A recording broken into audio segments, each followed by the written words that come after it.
climb the mountain, be unleashed, fly the sky, be unleashed, we gonna break the ocean, be unleashed, do and thrive.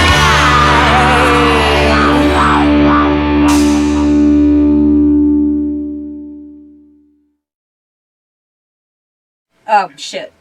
I was supposed to start there. I fucked up the words. I fucked up the words.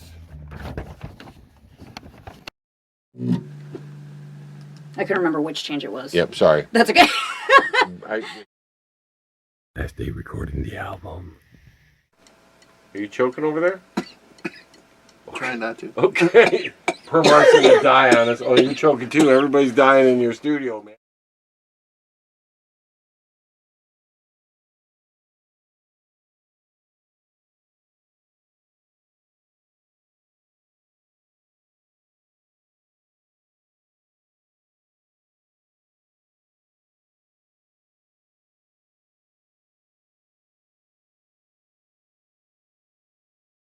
Hey, this is Jimmy Jive, and you're listening to Motor City Rock Talk. Today, my guest is a lead vocalist and guitarist for a Detroit-based band that's been around for quite a number of years. The last album they put out, called The Writ, came out 22 years ago. They do have a more recent album that just came out, I believe, earlier this year, or maybe late in 25, called Electrogasm, and there's some really, really cool stuff on that. The name of the band is LeBang, and my guest today is, like I said, the guitarist and lead vocalist in that band, John LeBang.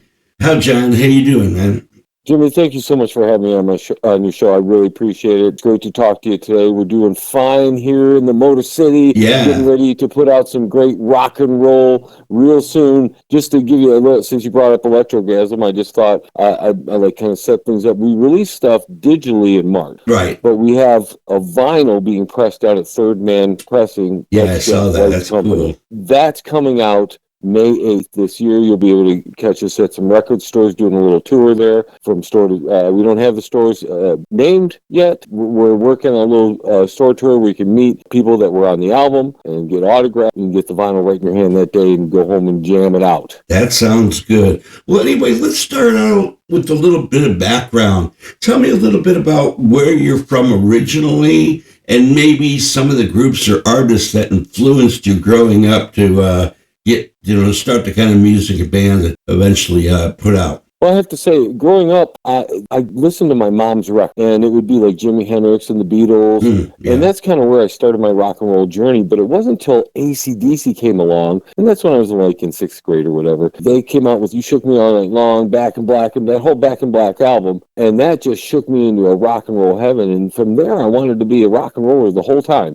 And I would mimic AC/DC, and then I would pretend I was Ronnie James Dio when he was in Black Sabbath, and I'm just growing up as a kid. Although I might have wanted to do a lot of different things, I really honed in on wanting to be a rock and roller. Very cool, very cool. Did you take like guitar lessons or vocal lessons when you were younger? So that's a funny story. My mom, she set me into a guitar lesson thing way back when I was, 8, 10 years old. We had to play row. First lesson, there's like 20 of us kids, and we have to all play row your boat together with the teacher. And ain't nobody right. So I hated it. I quit. I was like, I'm never doing this again. I can't play guitar. I suck. I grew up listening to just Richie Blackmore play, Tony Iommi, Malcolm Young, all these fine guitar players. And I'm just like, you know what? I like rock and roll. This is what I want to do. So about, 17, 18, I just started teaching myself. Okay. And I had a Kramer, I can't remember the model, but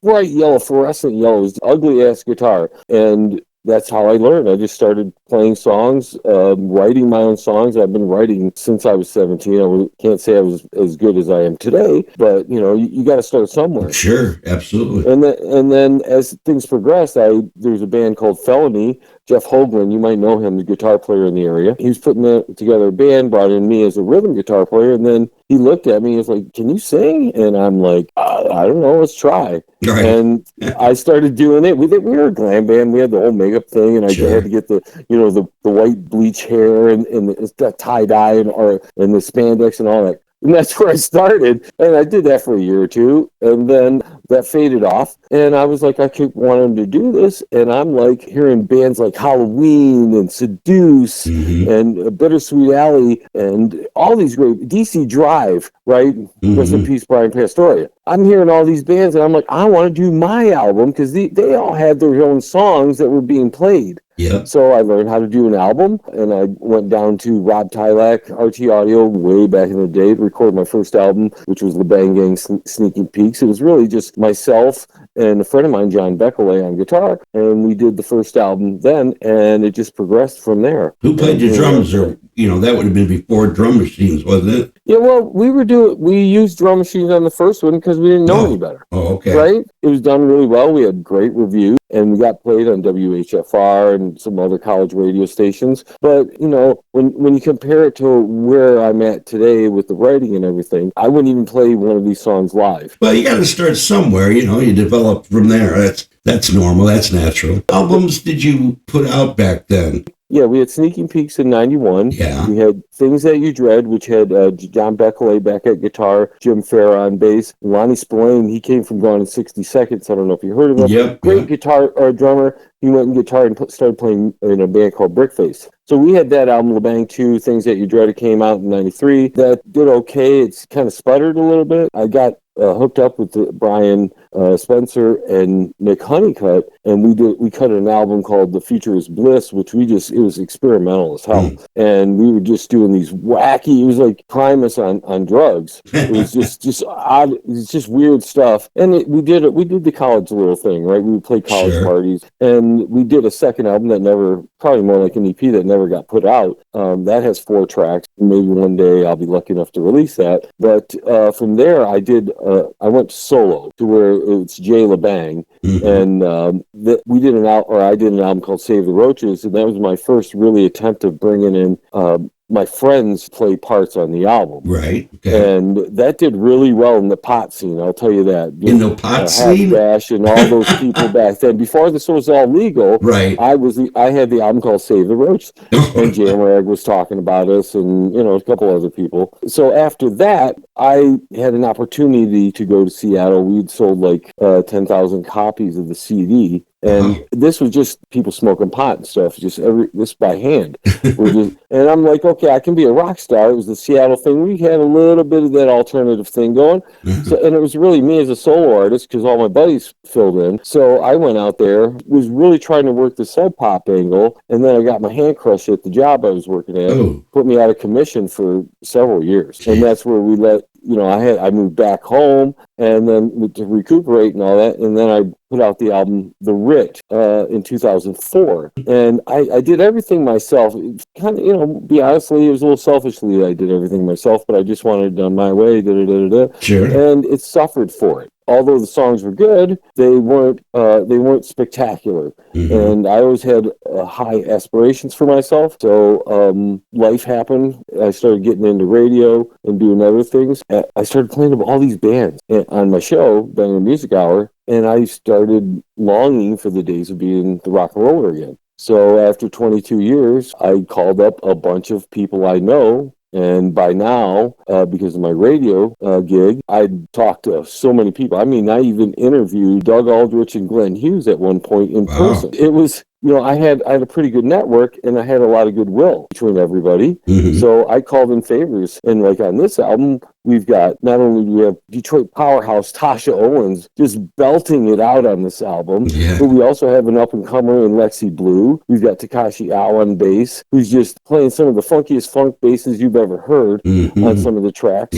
Steve Unger from Metal Church. I met him through his son's band, and I asked him to play. He said yes. We were really close on a couple other bigger names that I just want to say, but we were really close. And that was all because I had done the radio gig. And here we are. I wrote songs, sang on all of them, and all these people, this collection of 38 people that we have on this album, has made this just some beautiful music to where we are now nominated for 9 International Singer and Songwriter Awards. Yeah, I saw that. That's cool. And I'm just sitting here going, what a hell of a way to make a statement as a guy.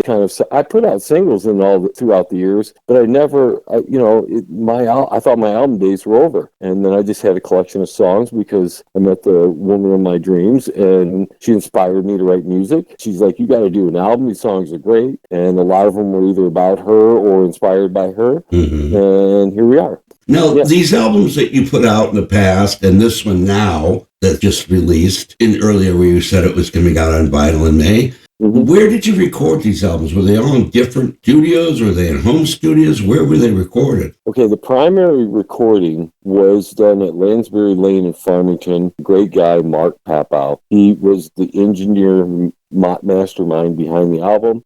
My job was producing and getting the best out of the artists. His job was to record them well. And we used all the best microphones and everything. And then we have a Seattle crew, Steve Unger, Crystal Pyatt from Limberlost, and then Oliver Spencer. He is in the band The Adarna. They recorded at Pacific Studios in Tacoma, Washington. Everybody else recorded in where we have some Canadian folk. We have a guy from Brazil, a guy from England. Wherever they record is where they recorded. I can't say some were recorded at home, some recorded in the studio. I think it was a mix because, like Kiko Shred in Brazil, he's in the band Viper, big time rock and roll band down there, heavy metal band. He's got his own studio. Right. This guy's a virtuoso. If you take a listen to Bombastic, this dude he's playing the lead, and you're just like, this guy's amazing. And it's, we couldn't get him here, but he did it down there. And then we just sent the track. He just sent the tracks, we transfer or Dropbox or whatever for him. That's how it happened for all the Canadian folk. And Adam Jag from Yeti Valhalla, he's out there in Thailand. He tours like Japan all the time. Big time rock star out there. Like here we don't hear about him. This guy's great. He's really cool stuff. Guitar player, singer. And I was like, bro, you want to play lead with Steve Unger? He's like, the heavy metal god on bass? Hell yeah. So he went ahead and recorded his track, sent it over to me. He was cool enough to give me his amp sound, and then he gave me a clean track in case we wanted to reamp it for whatever reason. Yeah. We didn't. I mean, I think he was using a 5150, so we weren't going to do anything about it. Oh, go ahead, bro. Almost all the guitar players brought in these vintage amps. We didn't use anything new. It was just vintage, and that's why the album is warm, right? That and the fact that Third Man Mastering just made it awesome. So the whole album was basically recorded like internationally, because you're saying these people were doing it from all over. Now, how much of it involved doing it here? Was it just pretty much you and a couple other people here that were doing it directly here? Yeah. Here we have Tasha Owens, Laura Mendoza, Lexi Blue, Pete Banker, Corey Storm, Timothy Erickson from Wrecking Crew, Deanne Gladney, he's the drummer, Kashi Al recorded there, and that's a good question because it's everybody from Detroit outside of a couple people recorded at the studio. Right. Because I brought them in. Yeah. That way I could work with them. I get the best out of the people, and I'll tell you, I wrote the songs, but my motto with everybody was, listen, you're on this, belt it out. Do what you got to do, right? Because you get the best out of people that way when you let them be themselves. The stuff with Tasha on International Man, sexy! I mean, she just does that scream at the end, and I'm just like, there's the song right there. Now, how long did it take you, doing this internationally and local, to actually finish recording the album? How long was the process? We started in January of 25 with all scratch track sessions with me. We finished the tracking in late October of 25. We sent it out for mixing. I hated it. It made me sick. I then mixed it myself, and I'd mixed an album in 20 years. So it was kind of like learning your mixing again. But I caught on quickly, as I normally do. We probably took 2 months to mix it. Then we sent it to Third Man to master, which was about 2 more weeks. And then Third Man was doing the pressing, so that was just an easy changeover. And it's been there pressing since February. And we're looking at being in my sexy little hands probably in the next week or two. Now, is it coming out? I mean, obviously it's on the streaming services, because that's where I checked it out on Spotify. Other than the vinyl, is it coming out on CD also, or just vinyl and streaming? Yeah, we'll have the CDs ready soon after the vinyl. We'll tell you, this is going to be a slow burn process because I have a 2-year plan for the whole thing. We're going to release it, get it out, make sure places like The Riff are playing it, which they just did, and getting solid reviews from guys like Doug Podell, who gave us a great review, Derek Schoenine gave us a great review, and build it slow burn because we have a long-term goal. I'm hoping down the road that we can turn this into a giant rock act that goes live, Electrogasm experience live. Did you say they're playing it already on the radio? WRF played last weekend during their Motor City Riffs show. Oh, okay. We've been receiving radio play from colleagues of mine in the UK, Florida, and I think the other place was Japan. So we're already getting our radio play, and this is just the album being released digitally was because people were itching. Right, of course. It was an early release. Yeah. People were like, we want to hear this stuff. It'd been 20 years since they heard any full album out of me. They have a track here and there, but people were interested in,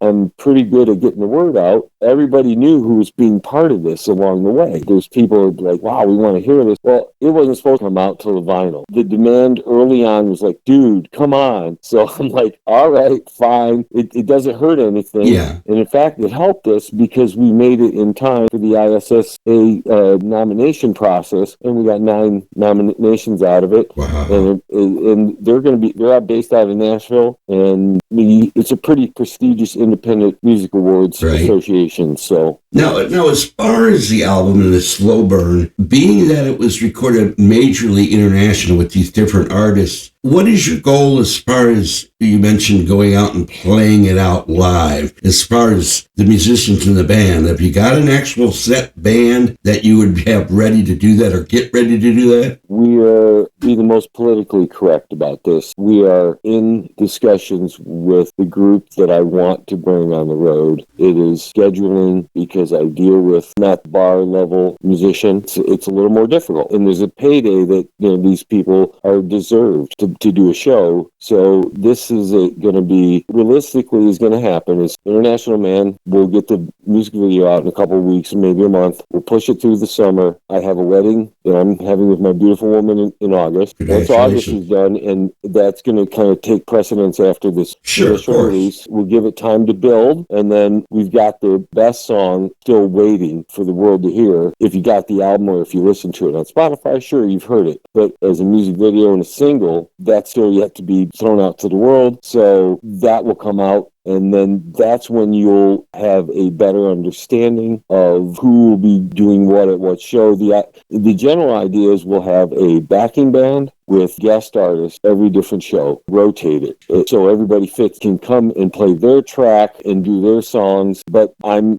this is because it's early on and this is not where we're at. I have a plan of bringing in a core group that would be considered an all-star band, and everybody would be like, wow, this is a super band. But on this album, if you look at the track list, and you will be able to see that when the vinyls come out, because on the back of the album, we've got that really cool cover with the amplifier smoke. Yeah, that is cool. And everything. The back cover is the continuation with that. All the song titles, you'll see every musician listed on each track, and they have, as a bonus, everybody autographed. Really? Wow. So this will be a Detroit collector's item, and all the other places that were involved collector's item. And the idea is when we do get to that point where we play gigs, that we can have a good core of these people. Now, did you write all the songs in the album, or were any of them collaborations with any of the other musicians? I wrote everything myself, and then I let everybody do their thing. How old are these songs in relationship to when you actually started to record them? Have there been ones that you've been working on privately for a number of years, or you just all of a sudden get inspiration and go, boom? Okay, so I got with Andrea 3 years ago at a wedding, and we can talk about that story another day, but that's a good story. In the process of taking her to the wedding and all that, I got inspired to write songs. And I had a broken SG, my regular gig SG, that had a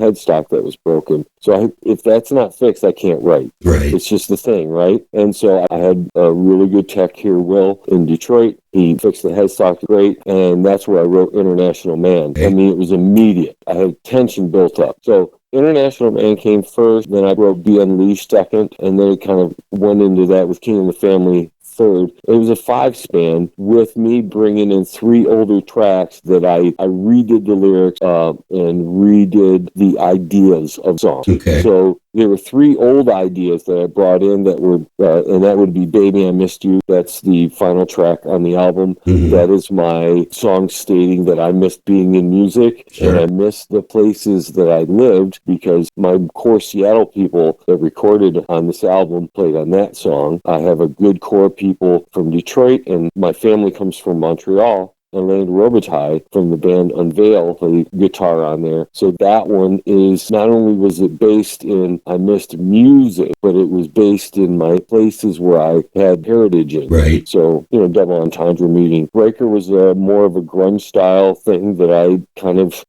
probably was some leftover writing back in the day that kind of came out. Mm-hmm. And then the title track, Electrogasm, which is probably more like Lee's rock tune in the beginning. And now it's funk, counter rhythm, horn section, and Ronnie Bryan on vocals, and Jeff Hogan, which is a reunion for me. Because we were in that band Felony, we were in my first real rock band, and we never had a recording. Mm-hmm. So I brought him in for the title track, so we had something together, because again, I'm the guy who brings people together. Now, when you go out and take this on the road and you have these musicians, are you also going to play guitar, or are they stepping and doing it, and you just doing the singing in front? If my dream comes to fruition, there will be other singers that sang on the album mm-hmm. that will have spots will allow me to play guitar. If I'm rocking my lead vocal parts like in International Man of Sex, I'm going to play the part. Okay. I'm going to wear my suit, that John Wick meets James Bond kind of thing going on. Very cool. And I'm going to have, co-singer right there with. The hopes are to have the co-singers that were on the album, because why not be authentic for a live album? Right, sure. Now, as far as the album and all that, are there any of the songs yet, like International Man, that you've done videos for yet? Are those videos out yet, or which songs are going to eventually become video? We released a featurette, which was some behind the scenes for the track Be Unleashed. That features Laura Mendoza, Timothy Erickson, and a host of people that played not only on the song, but on the album. See little cuts of Monty Parenta and Tasha Owens, and they're in there. And that was just like a teaser, but it was a featurette, so you had a little bit of bloopers at the end and all that kind of stupid stuff. But we just finished the video shoot for International Man of Sex. That's kind of the flagship of the album. I kind of figured that. It's kind of the persona I'm trying to come across as, in the big overall. Right? We've stepped up from garage level to we're professional level. Yeah. Right? That's the way I'm just trying to get that across. And so what we did is the video shoot was filmed at ProCam in Livonia, and they had a really cool little studio which gave us basically 4 backdrops. So for the James Bond type feel, they had an all white wall behind us. So we kind of did the James Bond intro in the music video. Oh, very cool. Okay, so we did that section there. And then we had brick wall thing, and then another was like a metal wall, and another part looked like the back of a car. Okay. So what we did is the more John Wicky type stuff. Yeah. That was done with colored lights instead of bright white lights. And then we put it on the brick wall, and then the band playing on the metal wall. So you'll see cuts between the storytelling part and then the band jamming away. And then Tasha and I there's a part in the song, he likes to drive his Maserati. So we filmed that in a seat and next to each other, the lights and have flashing. And it's like a little car scene driving at night. Sure. And we're racing down the road. So I'll be honest, I've only had about 4 hours of editing time on it. So I haven't had a whole lot of commitment into it. And that's because we're kind of juggling right now. There's so much happening. It's a lot for one dude, but I can handle it because that's me. I'm the International Man of 60.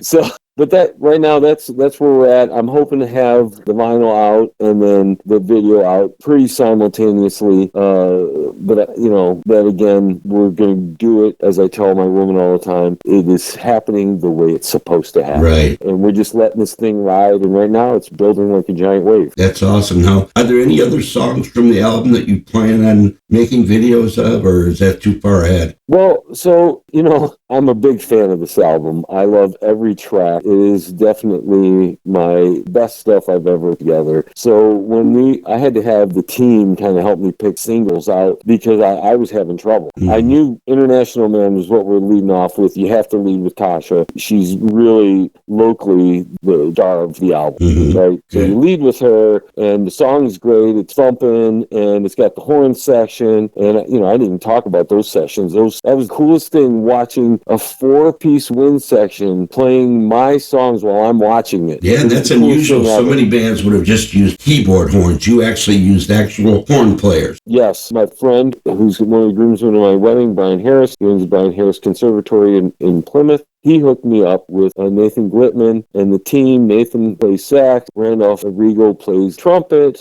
Justin Zach played the French horn, which was like, that was the money one for me, because I was always a fan of the French horn, and it's a unique instrument that's going to be unique to this album. Oh, yeah. You don't hear too much of that on rock album. Right, and then we had a clarinet. So that stuff was it was so cool. I was getting goosebumps. I had the wife and the kid. Well, she's not the wife yet, but she's close enough to be the wife. And the kid right there, and I'm just giddy, like a 12-year-old, like when I was listening to AC/DC for the first time. It was so cool. No doubt.